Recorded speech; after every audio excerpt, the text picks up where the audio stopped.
Hello, I am Reverend Irene Smith, aka Miss Irene for my young peeps.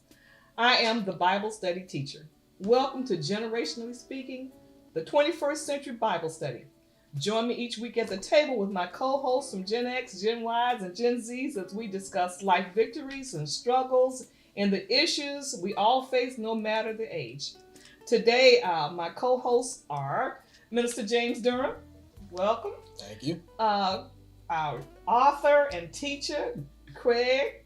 Thank you. Thank you. Craig Hines. Yes, ma'am. We gotta get it right. So And then we have Jeff Wilson, certified public accountant.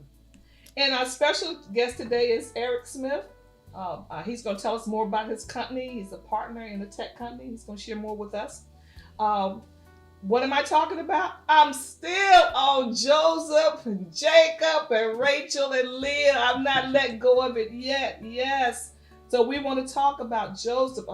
We're going to look at Joseph's life as our jump off point as he went from the pit to the palace, from the palace to prison, and then back to the palace. And what I want to say is whatever you go through, and we all go through some struggles in our life, don't lose your faith and your trust in God. Joseph, he kept his vision before him, the dreams that God had spoken to him. He allowed those dreams to continue to grow inside of him, even though he found himself in a pit at his brother's hands. He didn't lose his way, even though he found himself in a prison for something that he didn't do. And then when his brothers finally came to him, he still allowed God, even though he messed with him a little bit, but he still allowed God to be his guiding force. And so today our special guest is Eric Smith, and we continue our conversation about learning to trust God in all things and pursuing our dreams in the lonely times, because let's be real about it. Dreams and the success does not occur overnight. I think people sometimes think that you just, okay, I start this and right away it's going to be very successful. That's not true. There are going to be some lonely times that it's just you pursuing your dream. There are going to be some difficult days and some weeks and some years even when you're wondering, am I on the right track? Am I doing the right things? And once you get there, you're successful, there's a weight of responsibility that you have to carry. God did not call us to build bigger barns. When we became successful, when we make more money, he said, then don't go out and buy bigger barns, but take your blessings and bless other folk. I remember Eric, because I'm his mom, as an elementary school teacher, an elementary school student, middle school student, and I remember him telling me and his dad that he wanted to be a businessman. He didn't say what kind of businessman, he just wanted to be a businessman. And I can still see him practicing his walk. They used to with a briefcase and a watch. They had a certain way. He was gonna flip his arm so you could see that watch that he had on. And I remember seeing him and my other son creating their signature. With none of this straight, just ERIC. No, it was like lines and all of those things. And today, Eric, perhaps your dreams have been realized. I don't know. I think that's a question you have to answer. So I want to welcome you. Thank you. And I want you to share with us the genesis of your dream, your passion. Yeah. So it's funny, right? Because I remember growing up, and I remember the first computer game that I at least remember was Wheel of Fortune.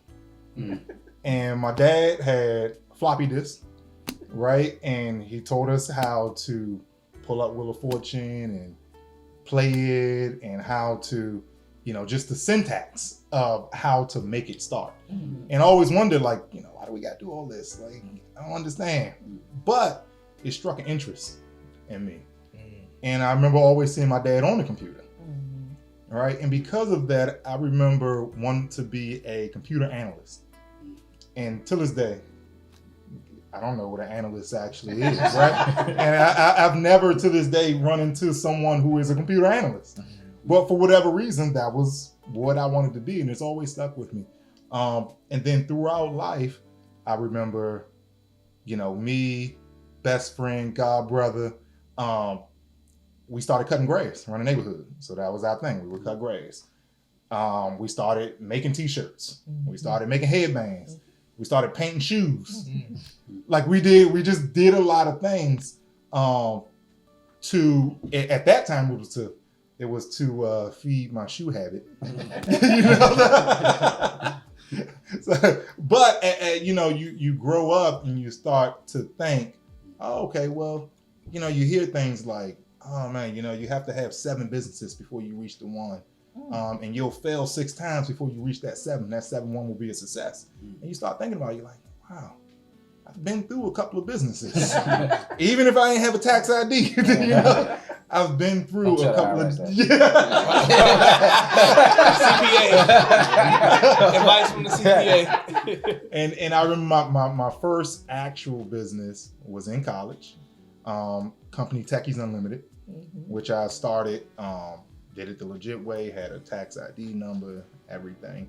And I was going around doing break fix type of stuff for computers, and I would just ride around, get customers, ride around, fix their computers. And that's how I would generate income. And at the same time, I was going to school, had a job on campus, some more stuff. But one of the things that it made me realize was that, all right, well, if you do this 8 hours a day and you can get, $100 per customer, if you do it 8 hours a day, you can get X amount of money. Man, what if I do it 10? What if I do it 12 hours, right? And at that point, I kind of just dedicated myself to entrepreneurship. So I came out, I graduated, and I started working for the government. And it's funny because God works in mysterious ways, right? So when I had that company, Techies Unlimited, I started off doing a lot of break fix type of stuff. People needed their computers fixed, I would go and take care of it. And it went from church customers to people you would meet in the streets to people at school, just any and everybody. And then I got to a point where I said, all right, well, if I can do it this way, it gotta be an easier way, right? Where I don't have to work as much, but I can maximize my income. So I started going out and getting contracts with small businesses in this area to do their websites, to hook up their networks, wireless networks, regular networks, all those things. Graphic design was big at the time. And it just happened to be most businesses in this area, government contractors, right? So from that progression, they took a liking to me, right? I mean, I'll tell every young person this, especially young African Americans, people like doing business with professional young people. People do take an interest in it. There is people that want to help, genuinely want to help, and genuinely want to give you advice, and genuinely want to mentor you and take you in. And I ended up being surrounded by this group of people who all genuinely just wanted to help me. They would give me advice, they would do this, do that, and it just so happened all that advice was coming from government contractors. So what did I do? Okay, well, left the government. So let me stop right there. So now when Eric, for most persons, once you get a job in the government, you're set. Who wants to leave? Right. You're on a career path. You know that you're gonna go from a 7 to a 12 or a 13, and you're thinking, okay, why not stay in that comfort? Yeah. Why not stay in that comfort? And when Eric got the job, we were like, whoa, praise God, he's got a job in the government. And then when he told us he's leaving, we were like, what? Who leaves the comfort of the government job? A good government job. Security. He's gonna, go up the ladder. So what made you leave the comfort of a good government job? Yeah, absolutely. So first, when I went in, I knew what I wanted to do and I knew I wanted to leave. Going in, I knew that. I also knew the comfort of the government, and I also knew that if I was there long enough to get a tenure and I was liked, I could likely go back. Right? So it was almost me setting up my contingency plan while I was there. What failure looked like at the worst case. Exactly. Worst case scenario, I was going to do such a good job that they would allow me back. And that's what I did. You know, I put in the hours, stayed late, did what I had to do.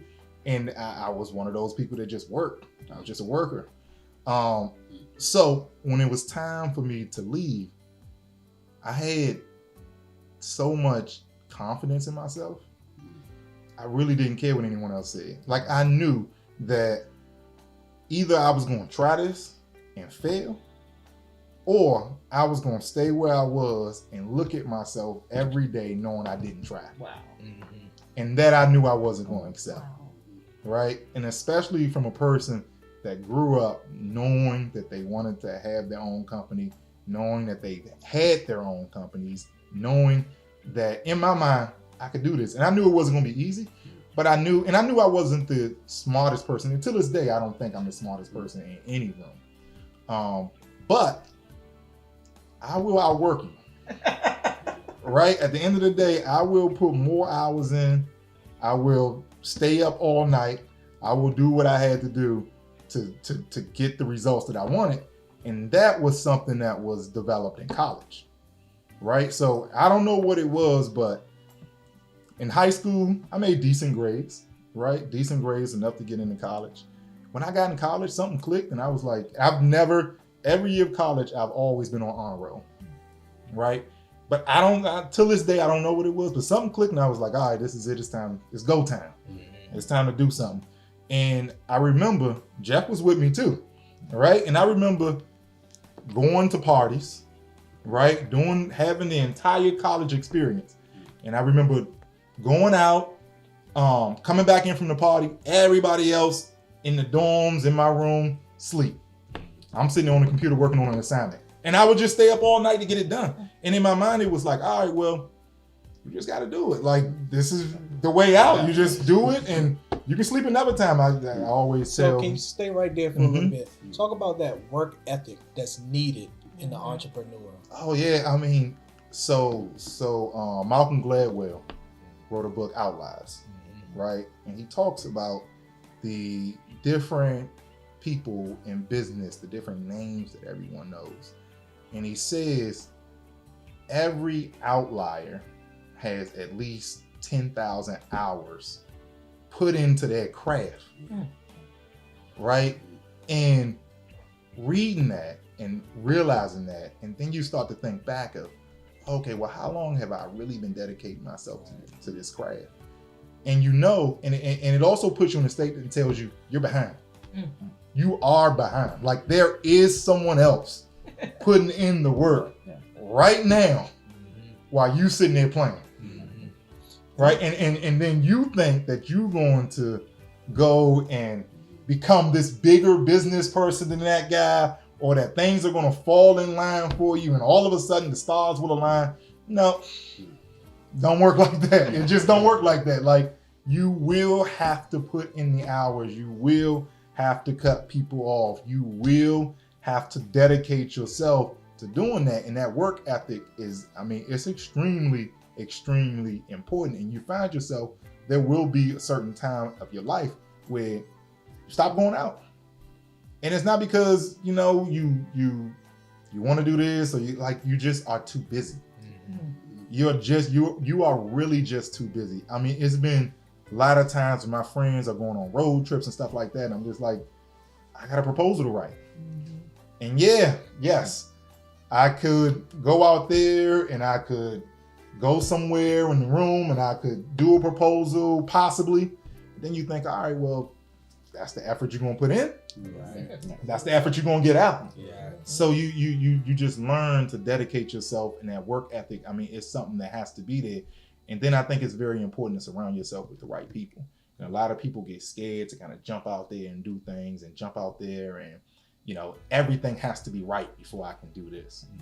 And sometimes it's just being in that atmosphere, being around people that are better than you, right? Or that you may see, I shouldn't say better than you, but you see as more successful than you, right?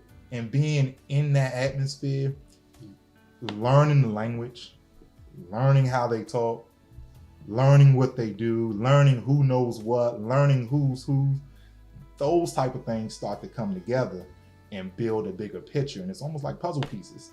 And once you start putting them together, you can start to see, okay, well, this is what I got to do. All right, well, this worked for this person.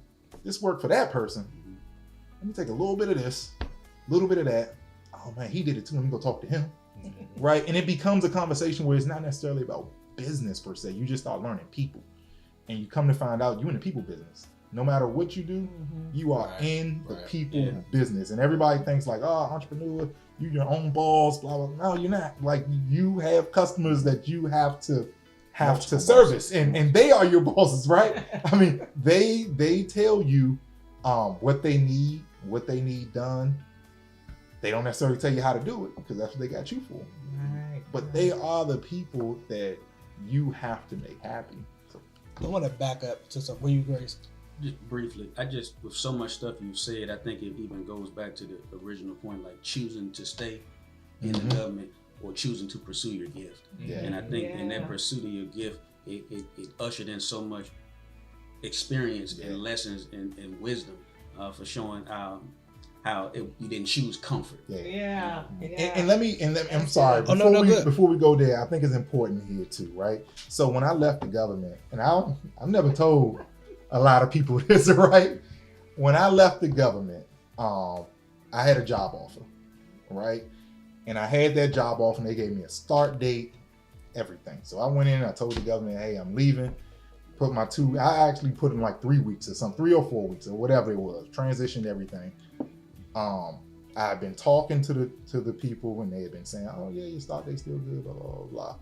So about 2 weeks before my actual start date, I called them and I didn't know this in the time. I didn't know this is how things work, but they had what they called a proposal that they had put in and they had used my resume as part of the proposal, right? So my offer was what they call a contingent offer. So my offer was contingent upon them getting the contract.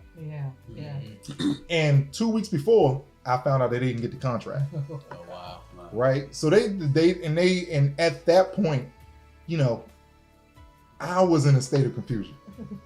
Right. And I was like, oh man, what do I do? Got bills to pay, everything else.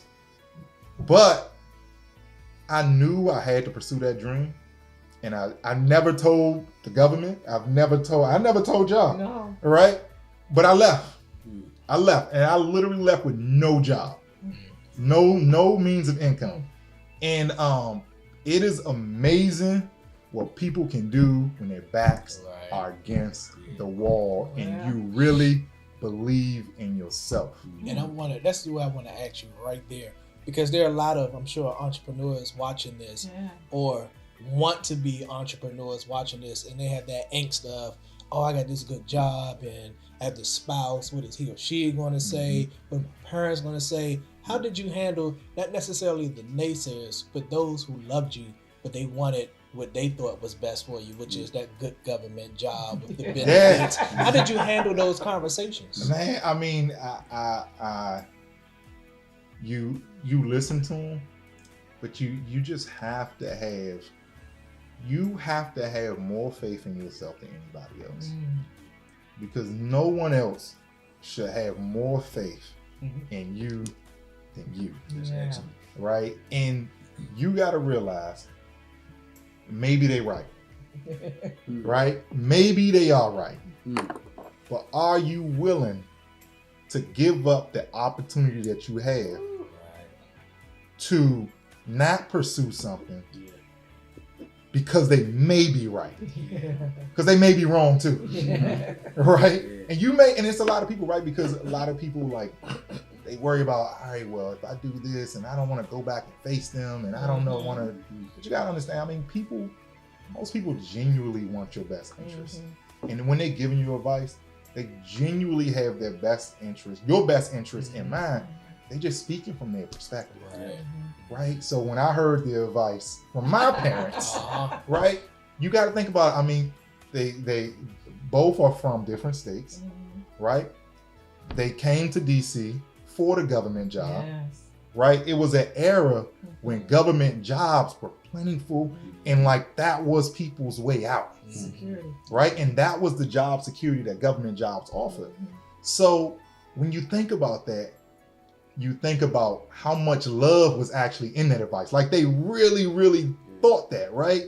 It wasn't like they were trying to say, don't pursue your dream or pursue your dream. They were just giving their perspective. Like to them, it was like, you would do the what? Like, why would you do that? But you got to have enough faith in yourself, and you got to understand that people will give you opinions, right? And they will give you their advice from real places based on their experience. And that opinion is not right or wrong. It's just an opinion. Right. So take it as such. So how did you become a partner?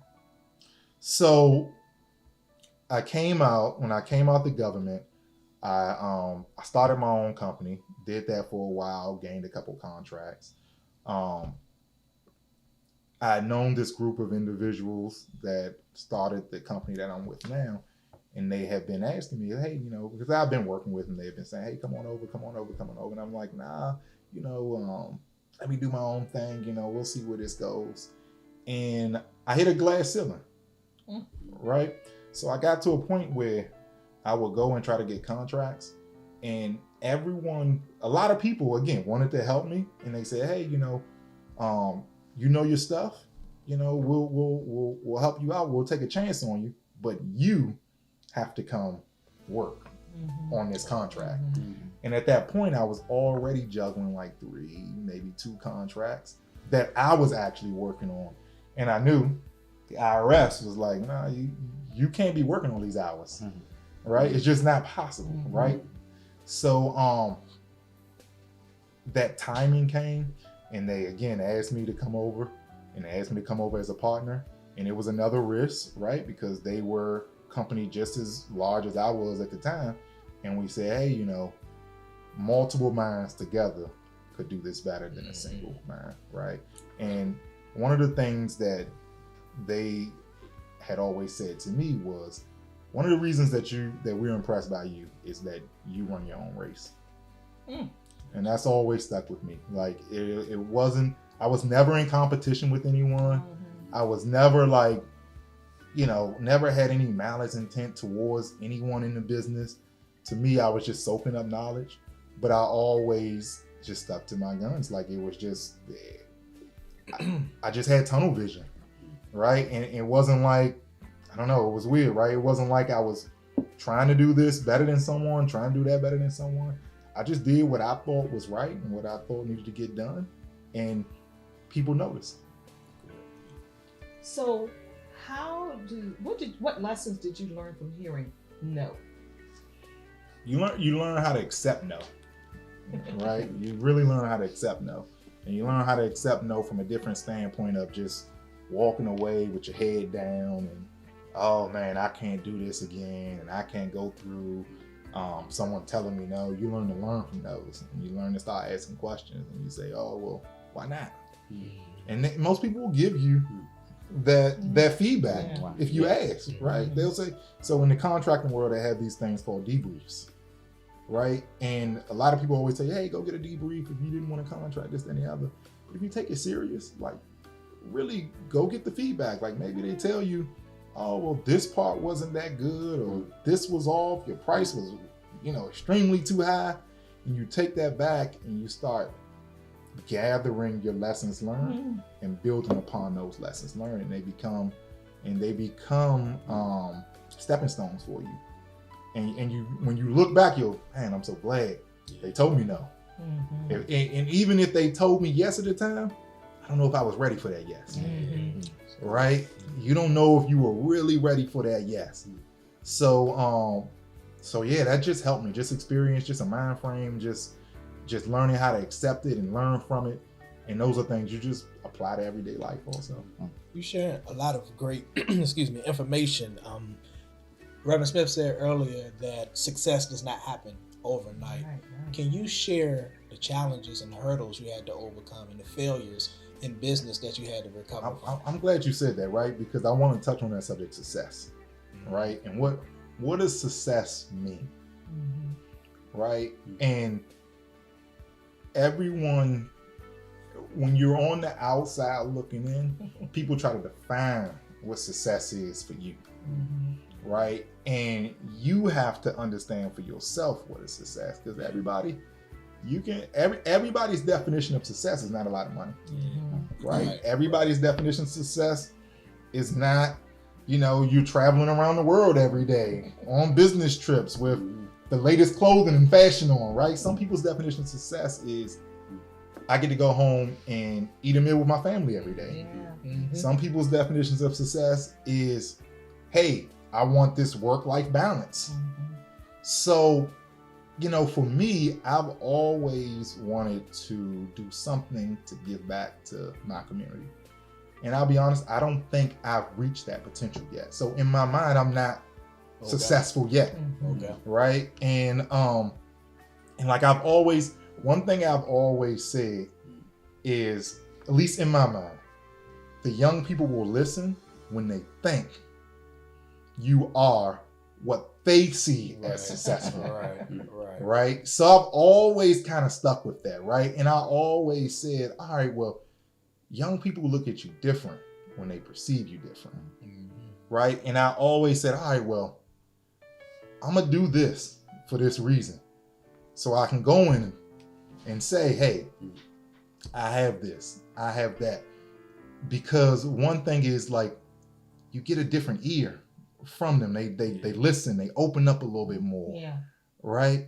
And I've always said I wanted to do that for that reason. So when I do go back, you can have the ear of the young people. But I do want to do something major to really impact the lives of young people. And until I do that, I will not deem myself successful. Well, I want to thank you, Eric, for coming in and sharing. When you think about Joseph, when he was in the pit, things were not always well, but he stayed focused. And the scripture says, even when he was in the prison, he was still blessed.